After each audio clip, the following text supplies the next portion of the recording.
Big boss ರಜತ್ಗೆ ಈಗ audio ಸಂಕಷ್ಟ. ಬೆಳಿಗ್ಗೆ ವಾಟ್ಸ್ಆಪ್ ಚಾಟ್, ಈಗ audio release. Yes, Bigg Boss ನ ರಜತ್ ಒಂದಲ್ಲ ಒಂದು ಈ ಸುದ್ದಿಯಲ್ಲಿ ಇದ್ದೇ ಇರ್ತಾರೆ.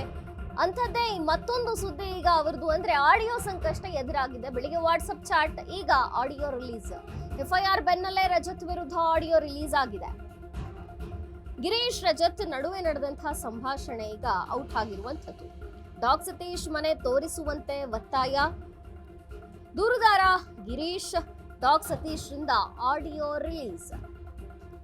ಬಿಗ್ ಬಾಸ್ ರಜತ್ಗೆ ಡಬಲ್ ಸಂಕಷ್ಟ. ಯಾವುದೇ ಕ್ಷಣದಲ್ಲಿ ಬೇಕಾದ್ರೂ ರಜತ್ ಅರೆಸ್ಟ್ ಆಗುವಂತ ಸಾಧ್ಯತೆ ಇದೆ. ಒಂದಲ್ಲ ಒಂದು ಇಶ್ಯೂಗಳನ್ನ ರಜತ್ ಮಾಡ್ಕೊಳ್ತಾನೆ ಇರ್ತಾರೆ, ಕಾಂಟ್ರವರ್ಸಿ ಕ್ರಿಯೇಟ್ ಮಾಡ್ಕೊಳ್ತಾನೆ ಇರ್ತಾರೆ. ಅದು ಯಾವ್ದಾವ್ದೋ ಕಾರಣಕ್ಕೆ ಎರಡೆರಡು ದಿನ ಜೈಲಲ್ಲಿ ಇದ್ದು ಬರ್ತಾರೆ. ಮತ್ತೊಂದು ಸಂಕಷ್ಟ ಈಗ ಎದುರಾಗಿದೆ. ಯಾವುದೇ ಕ್ಷಣದಲ್ಲಿ ಬೇಕಾದ್ರೂ ರಜತ್ ಅರೆಸ್ಟ್ ಆಗುವಂತ ಸಾಧ್ಯತೆ ಕೂಡ ಇದೆ. ಹಲೋ, ಹೇಳಿ ಸರ್. ಮಾತಾಡ್ದೆ, ಅವ್ರು ತೆಗಿಯಲ್ಲಂತೆ ಸರ್. ಅಂತ ಇಲ್ಲ ಅಂತ ಸರ್.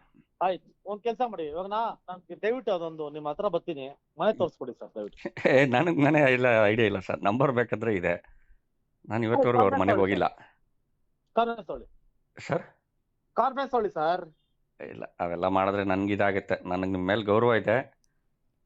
ಏನ್ ಇದಾಗತ್ತೆ ಸರ್? ಸರ್, ಏನ್ ಇದಾಗತ್ತೆ? ಅಲ್ಲಲ್ಲ, ನಾನು ಹೇಳೋ ಥರ ಹೇಳ್ದೆ ಅವ್ರಿಗೆ. ಅವ್ರು ಆಲ್ರೆಡಿ ಏನೋ ಅವ್ರು ಇಲ್ಲ ಸರ್ ಅಂತ ತೆಗೆಯೋದಿಲ್ಲ. ನಾನು ಹೇಳ್ದೆ, ಈ ಥರ ಫೋನ್ ಮಾಡಿದ್ರು, ಅದು ಎಲ್ಲಾನು ಫುಲ್ ಫ್ಯಾನ್ಸ್ ಅಸೋಸಿಯೇಷನ್ ಎಲ್ಲರಿಗೂ ಇದಾಗ್ತಾ ಇದೆ ಅಂತ ಹೇಳ್ದೆ ಸರ್.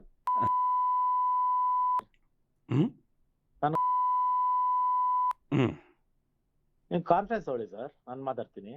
ಇಲ್ಲ, ಅದು ನಾನು ತಂದಿಟ್ಟಂಗೆ ಆಗೈತೆ ಸರ್. ಅವೆಲ್ಲ ನಾನು ಮಾಡಕ್ಕೆ ಹೋಗಲ್ಲ. ನಮ್ಮದು ನಿಮ್ದು ಏನೋ ಇದ್ರೆ ಹೇಳಿ ಸರ್. ನಾನು ನಿಮ್ಗೆ ಭಾಳ ಗೌರವ ಕೊಡ್ತೀನಿ, ತಾವು ನನಗೆ ಗೌರವ ಕೊಡ್ತಿದ್ದೀರಾ. ನಮ್ಮಿಬ್ಬರು ವಿಶ್ವಾಸ ಹಿಂಗೆ ಇರಲಿ ಸರ್ ಕೊನೆವರೆಗೂ. ನಾನು ಅಷ್ಟೇ ಬಯಸ್ತೀನಿ.